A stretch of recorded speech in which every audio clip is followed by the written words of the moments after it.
What is up, guys? Welcome back to my channel. So today is gonna be a fun one because it's kind of a mishmash vlog. So I've been holding on to some clips. Well, I kind of forgot that I had these clips. That's something that I'm realizing. I need to get better organized. Some of these clips are actually quite old and I'm just gonna throw them all into a vlog. I'm gonna call it the Lost Vlog because it's stuff that I thought that was really fun. Boyfriend and I went to the Van Gogh Museum whenever it was here in town. I wanna say it's like a traveling show kind of thing. That was a lot of fun.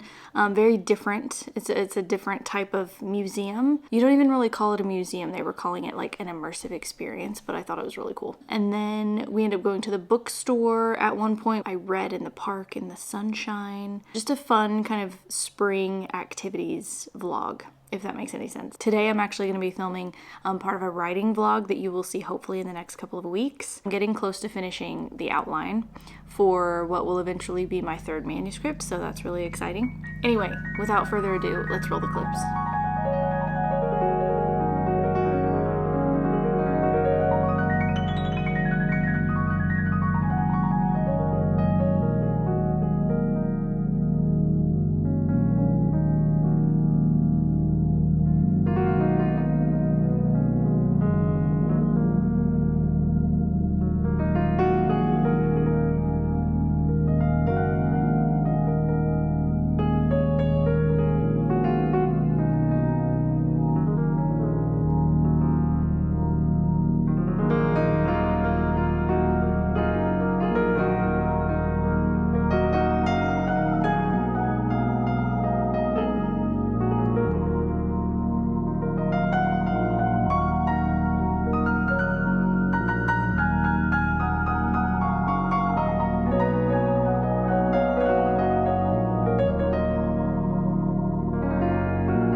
So I thought I would insert my little review of the Van Gogh exhibit immersive experience thing.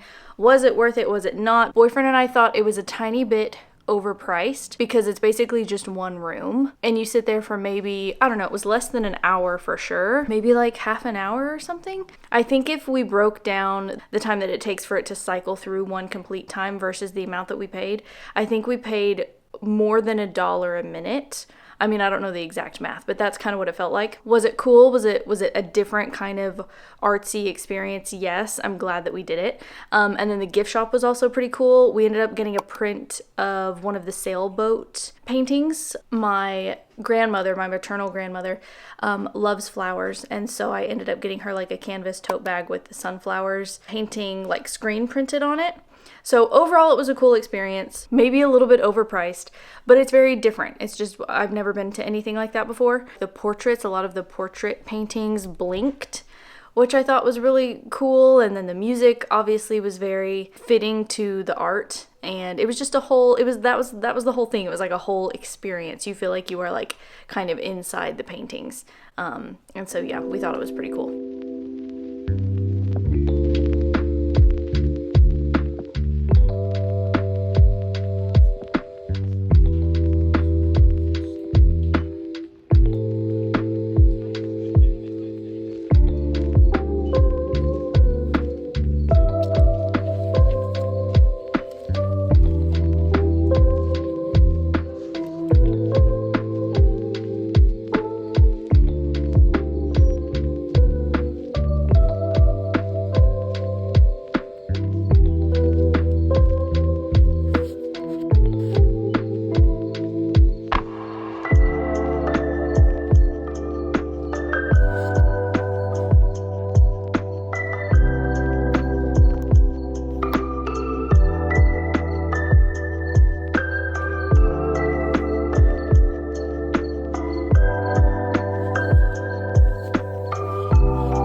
So I ended up not getting anything at the bookstore, and that's kind of weird for me. I usually get at least something. Doesn't necessarily have to be like a hardback bestseller that's like $30, but it's kind of weird for me to walk out like totally empty-handed. And I don't know if it's just me, but I feel like I've seen a lot of stuff online. I was gonna even make a video about it, I don't know, because I just don't go to Barnes & Noble often enough to like have an opinion, but I've seen people making videos about like how Barnes & Noble has changed and they don't like Barnes & Noble anymore, and they changed their rewards program to like stamps, which is more of a small like local bookstore type of rewards program. And then the way that they're changing the layout of the store, like it's like they're trying to mimic the like small local bookstore feel, even though they are a giant corporation. Because I'm doing this Reading Around the World challenge and it's just so much more cost effective, I always go to eBay first. It's rare that I spend over $10 on a book anymore. Why would I? Why would I if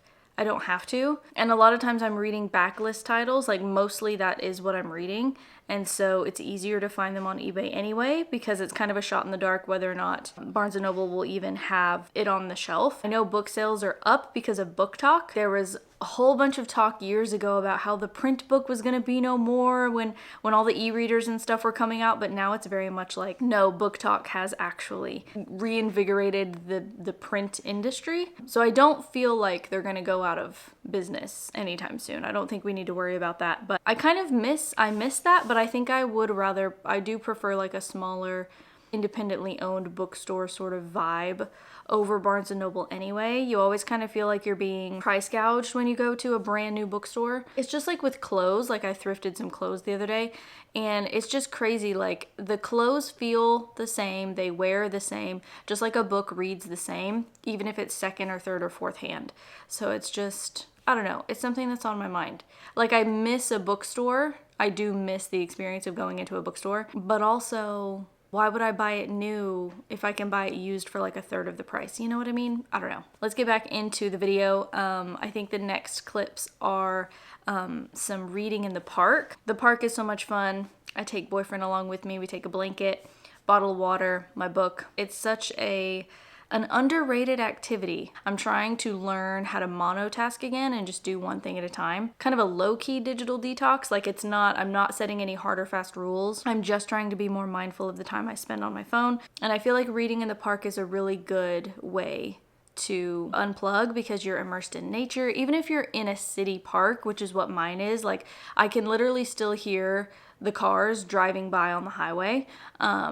But there's still a lot of trees around and there's grass now. It's all back alive again now that we're kind of gearing up for summer. I know it's easy. It's one of those things that's kind of easy to romanticize because a lot of times it's like you actually get there and like the ground is really hard, or you know, the weather, it's a little bit chilly, and then it might be kind of windy, and then there's other people around that you have to deal with, like frisbee golfers, and you know, the little discs are flying over your head. Like I feel like it's something that we need to romanticize it again. Like we need to get back into like those simple things in life, because at the end of the day, like I'm so much more present and like less anxious when I'm doing something like that, where I'm kind of like dedicating time to just go sit and read a book. Anyway, set aside some time this weekend when you're free and take a book and go read in your park.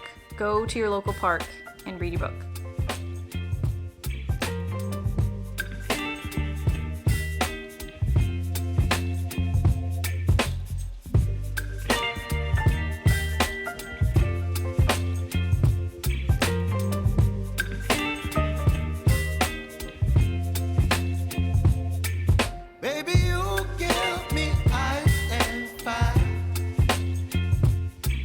Me wind and rain, you're some kind of butterfly.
guys, you made it to the end. I hope that you enjoyed. Let me know if you have any like video recommendations. There are some exciting things coming up. I mentioned the writing vlog.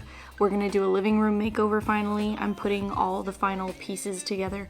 I actually still need to DIY this coffee table before we can actually film that clip and get it done. So I'm kind of procrastinating at this point.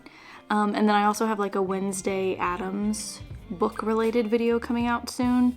Some travel vlogs. I've got some travel coming up in May or June. So anyway, thank you guys for being here, and I hope you stay tuned. I'll see you next time.